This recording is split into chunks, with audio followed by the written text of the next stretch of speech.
After our family reunion, I checked my account. It was drained. My brother-in-law snorted. We needed it more than you. Trembling, I reached for my bag and said, then you won't mind what's coming next. As they laughed, a loud bang shook the house. The door flew open and... You're seriously mad about this? Seth leaned against the fridge, beer in hand, that smug half-grin glued to his face. Relax. We needed it more than you. I blinked, my thumb hovering over the refresh button on my banking app. I'd already hit it 3 times. It still showed the same number. $4.87. That couldn't be right. Yesterday, I had over $14,000. 14,000. You what? My voice cracked a little. Sarah, my sister, let out a laugh from the couch. She looked completely unbothered, legs curled under her, sipping wine like this was just another episode of Family Game Night. Oh, don't be so dramatic, she said. It's not like we stole it. We're family. You drained my account. It's not draining if we're gonna pay it back, Seth added with a shrug. Eventually, my mouth opened, but no sound came out. I looked at Mom, sitting across the room with her knitting. She didn't even glance up. Mom, I said, louder. Did you know about this? She sighed like I just accused her of ruining dinner. Sweetheart, you're always so sensitive. You have a good job. No mortgage. No kids. You live alone. You're fine. So that justifies stealing from me? Language, Mason, Dad muttered without looking up from his phone. I turned to Sarah. How did you even get access? You left your info on the family computer, she said, unapologetic. Maybe next time don't log in and walk away. Honestly, it's your own fault. My own. I stopped myself. My fingers curled into fists.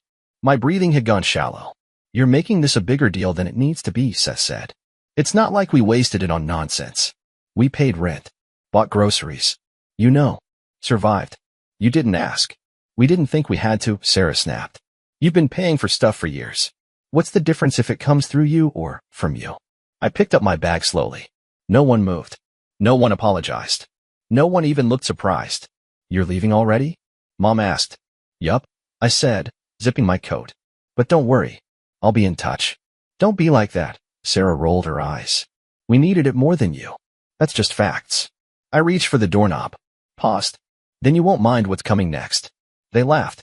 But outside, something had already started. You always helped. That's what you're for, right? Hey, you okay? It was my cousin Jin, catching up to me outside as I marched to my car, fist clenched and jaw locked. No, I muttered, yanking open the door. I heard what Sarah said, she added carefully. That wasn't right. I didn't answer. Because if I spoke, I'd scream. The thing is, this wasn't the first time. For years, I'd been the responsible one. The one with the stable job. The one who didn't need help. So somehow, that may be the family wallet. It started small. Sarah forgot to pay her phone bill once. I covered it. Then Seth lost his job and asked to borrow a little something to get through the month. Then there was a birthday gift for their daughter I offered to pay for. Except I didn't. They just assumed I would. And every time, they made it sound like I owed it to them. You're lucky, Mason, Mom would say, her voice sweet but sharp underneath. You don't have the struggles your sister does. God gave you ease so you could share it. Family means supporting each other. Dad chimed in more than once. You wouldn't be here if it weren't for us. Translation? We gave you life. Now give us your paycheck. I never asked for anything. Not when I was laid off for 6 months and lived off rice and eggs. Not when I skipped vacations for 3 straight years just to rebuild my savings. Not even when I helped pay off Sarah and Seth's credit card debt 2 years ago. They never paid me back. They never even said thank you. You still coming to the family reunion? Sarah had asked last week. Yeah, I replied. Should I bring something? Her answer came quick. Just bring yourself. And your card. I thought it was a joke. Now I know it wasn't. 2 days after the incident, Sarah called me. I didn't answer. She called again. And again. Then Seth texted. Just call her, man. She's freaking out. I finally picked up on the 5th try. Mason, she started, her voice low, shaky. We have a problem. Oh, we do. Look, don't be like that. Something happened. I stayed silent. She continued. The power company came today. We're behind on the bill. Like way behind. And they're threatening to shut it off if we don't pay by Monday. So? She paused. So, we need your help. I laughed. A short, bitter sound. You drained my savings, and now you're asking for more? It wasn't just for us. She snapped. We used some of it to help Mom and Dad too. Dad's car broke down last month, remember? I wasn't told. Because you always say no when it's not an emergency. Sarah, I said flatly. This isn't just messed up. It's criminal. You're being dramatic. It's family. You didn't ask me. We didn't think you'd mind. You've always helped. That's what you're for, right? There it was. That's what you're for. That night, I couldn't sleep. I lay awake going over every moment from the past 5 years. The favors. The small transfers. The way Mom always said, you're the strong one. The way Sarah rolled her eyes if I hesitated for even a second. They never saw me as a brother, a son, a person, just a resource. 3 days later, Mom called. We need to talk. She didn't ask how I was. She didn't ask about my job. She didn't even ask about the missing money. We're planning a family dinner. Just us. Come over tonight. My stomach dropped. What's this really about? Mason, she said, her voice low. You've caused a lot of tension. I caused tension. Still, I went. Part of me wanted answers. The other part wanted to see if they'd even bother pretending to be sorry. They didn't. When I walked in, Sarah was already there, arms crossed. Seth sat beside her, looking bored. Mom was in the kitchen, Dad flipping through the mail like nothing had happened. So, Sarah started as I sat down. Are we going to act like adults or what? Depends, I said. You ready to confess to felony theft? She scoffed. God, you're so extra. It wasn't theft. It was family money. You always help. We needed it. Seth nodded. You can spare it. So why the drama? I didn't give permission. You didn't say no either. Because I didn't know? Details, Sarah muttered. I turned to Mom. And you're just okay with this? She looked away. We all agreed. You've always been the one who could handle it. No one even thought to ask. We trusted you, Dad chimed in. Trusted you to do what's right. I stood up. And what's right? Letting you steal from me while smiling to my face. Stop saying steal. Sarah shouted. It was for the family. Then you won't mind when the family deals with the consequences. What does that mean? Seth narrowed his eyes. I didn't answer. Not yet. You don't get to cry now. When I stepped inside the house, everyone was already there. Mom was setting the table, clinking plates louder than necessary. Dad sat on the couch flipping channels like this was a normal Thursday night. Sarah stood by the window with her arms folded, jaw tight. Seth lounged at the end of the table like he was about to watch a game, not face the consequences of draining someone's life savings. Well, look who showed up, Sarah said dryly. I dropped my bag near the door without a word. Let's just get this over with, I muttered. Good, Seth grinned. Maybe we can finally stop pretending you were robbed. I was robbed. I sat down. That was the cue. Mom cleared her throat. Mason, we know you're upset. But you have to understand, we were struggling. We didn't have any other options. Sarah and Seth, they were drowning. And you, Dad added. You've always been the stable one. We knew we could count on you. You didn't ask, I said, voice cold. You took. That's not family. That's theft. Sarah rolled her eyes. You're being so dramatic. We didn't spend it on crap. We used it where it mattered. No. I reached into my bag, pulled out a printed spreadsheet, and slammed it on the table. $1 for $72 on makeup, $900 on takeout, $2,300 to pay off your car loan. Seth, didn't think I'd check. Seth leaned forward, face darkening. You went through our accounts? Oh, I did more than that. I opened my laptop. The screen lit up with a neat, color-coded breakdown. Every charge, every transfer, all traceable. I compiled every transaction. I filed a fraud report.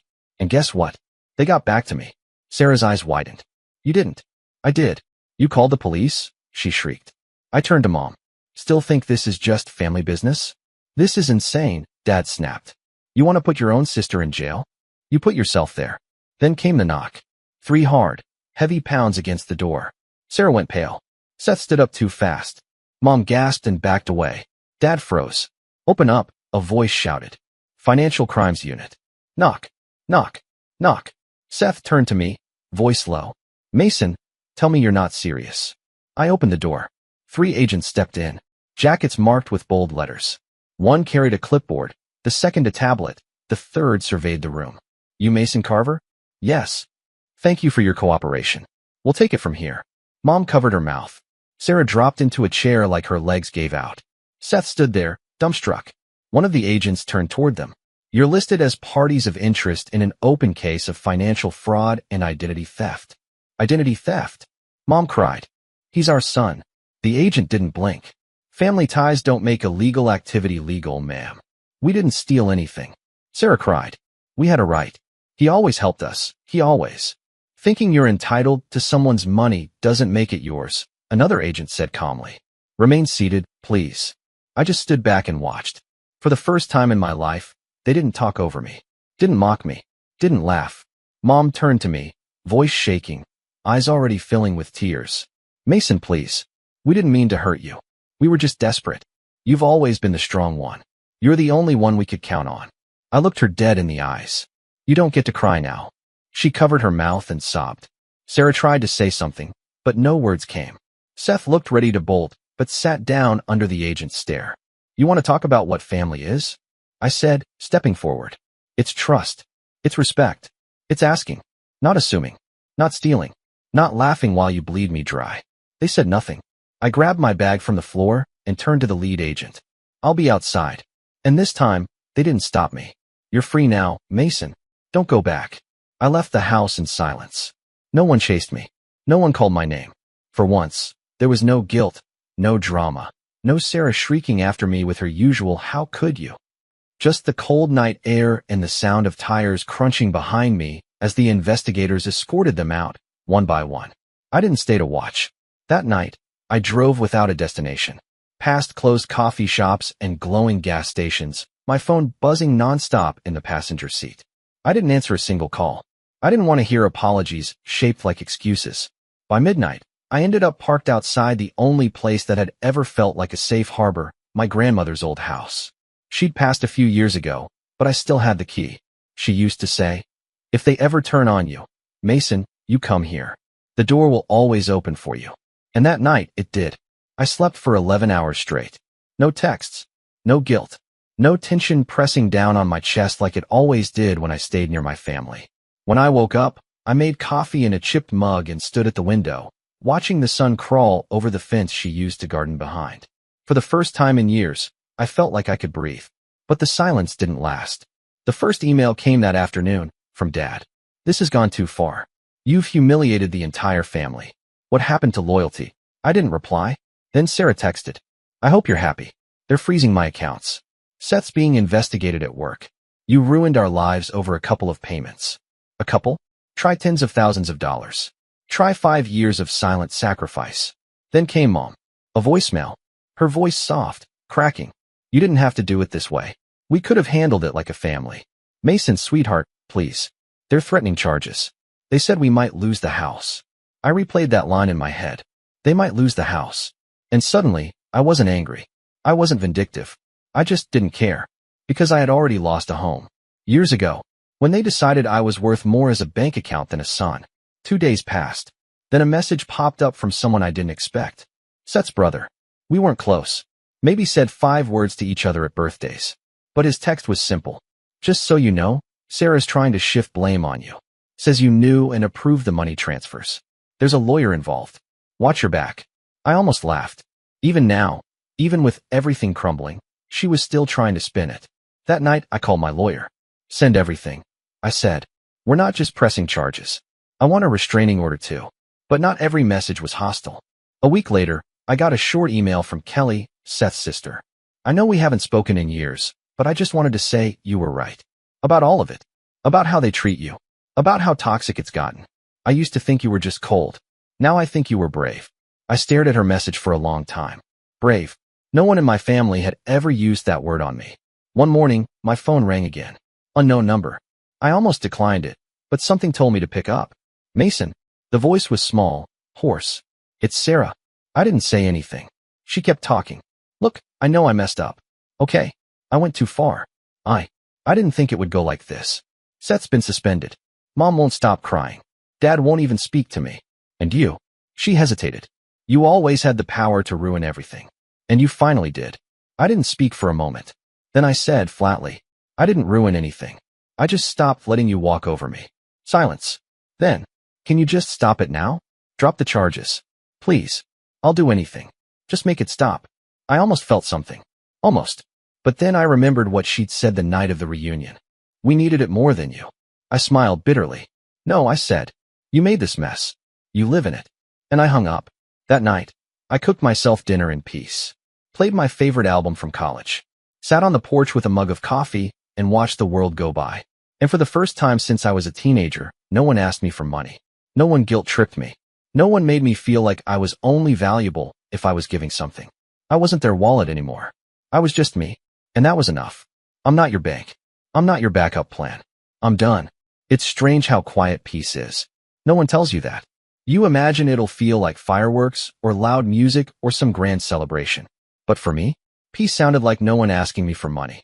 No one calling me selfish. No one sending long texts with "since you're the only one doing well." Just silence. Glorious, uninterrupted silence. 3 months have passed since the night I blew everything up. 3 months since the investigation started. Since my family stared at me in shock as agents walked through their front door and reality finally punched through years of delusion. They say you can't choose your family. Maybe that's true. But you can choose how much of yourself you're willing to lose trying to keep them happy. And I was done losing. The fallout came fast. Sarah and Seth tried damage control first. A lawyer emailed my attorney offering to privately resolve the situation. No apology. No ownership. Just damage control. I told my lawyer, let it burn.